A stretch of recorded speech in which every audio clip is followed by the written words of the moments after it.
Bien sûr que oui, je vais en parler. Donc on continue 2 jours plus tard avec la gamine de 7 ans qui se prénomme Camilla.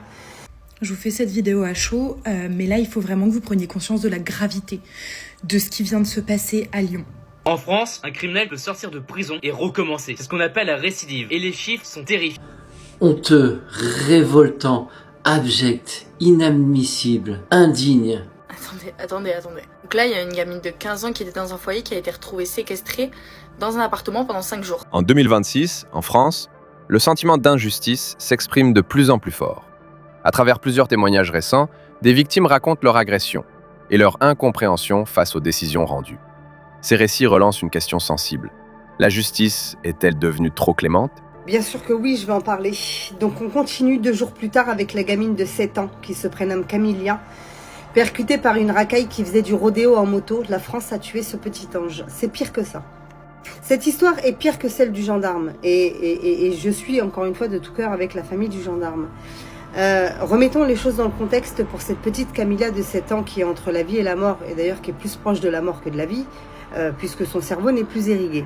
D'un côté, vous avez quelqu'un qui renverse un gendarme, et tout de suite dans les médias, sa nationalité est sortie. C'est un capverdien, multirécidiviste, blablabla. D'accord ? Il est en prison, bien évidemment, et c'est normal. Et donc, d'un autre côté, vous avez quelqu'un qui, en faisant le kéké des plages sur sa moto, a renversé une gamine et qui est dehors. Il est en liberté. Alors, je vous parle, sous contrôle judiciaire, Dieu merci, on n'en attendait pas moins, mais pour lequel, et ça c'est très surprenant, nous ne savons toujours pas son origine et sa nationalité à l'heure où je vous parle. C'est quand même bizarre, hein. Donc on n'est pas dupe, on sait très bien que la personne qui a renversé cette petite Camilla est complètement franco-française et que c'est bien pour ça d'ailleurs qu'il a été remis en liberté sous contrôle judiciaire.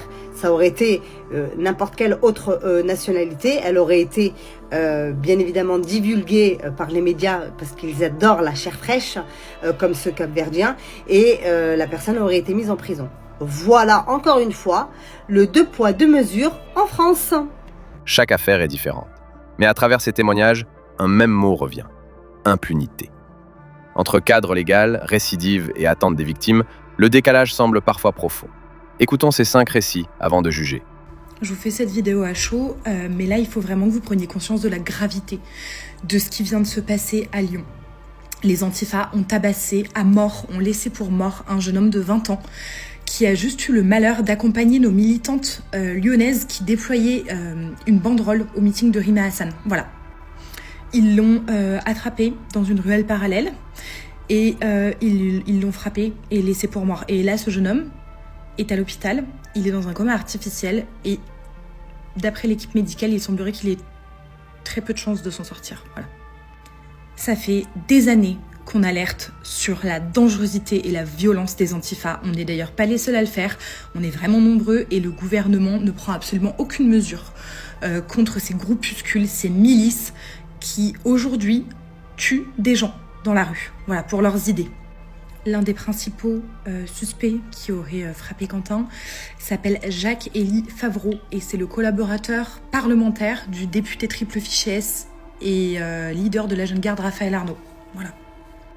Je vous demande à tous de prier pour Quentin, de prier pour qu'il s'en sorte.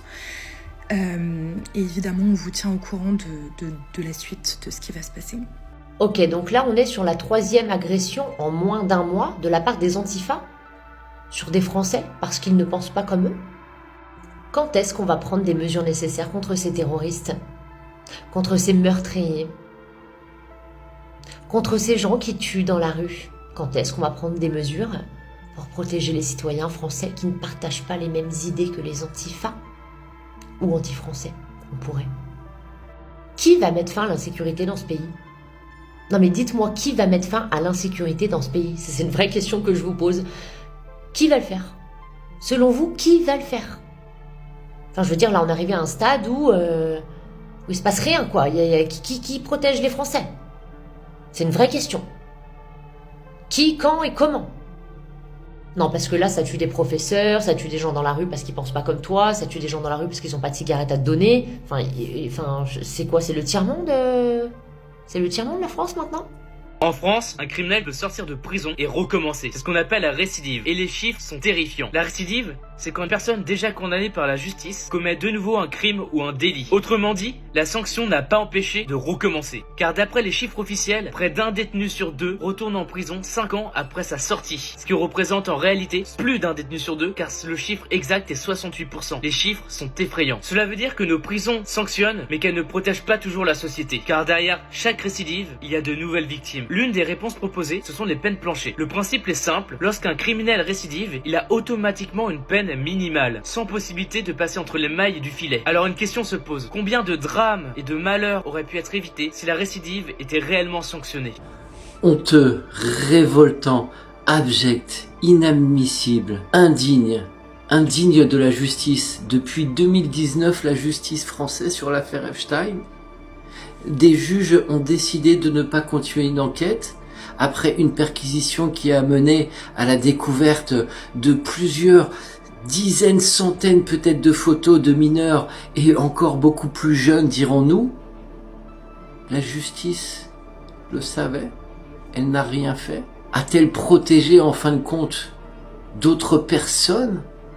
Il serait intéressant tout simplement de regarder aussi en France tout ce qui concerne les jugements rendus sur tout ce qui devrait être la protection des mineurs et des actes infâmes qui sont faits sur les enfants. Il faudrait un audit pour savoir quels sont ces juges qui rendent une justice parfois, on peut dire un petit peu laxiste, sur ce genre de personnages, de créatures inhumaines.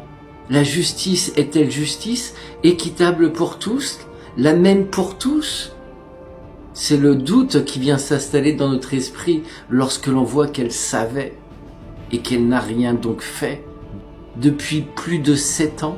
Ces témoignages ne suffisent pas à résumer tout un système, mais ils traduisent un malaise réel.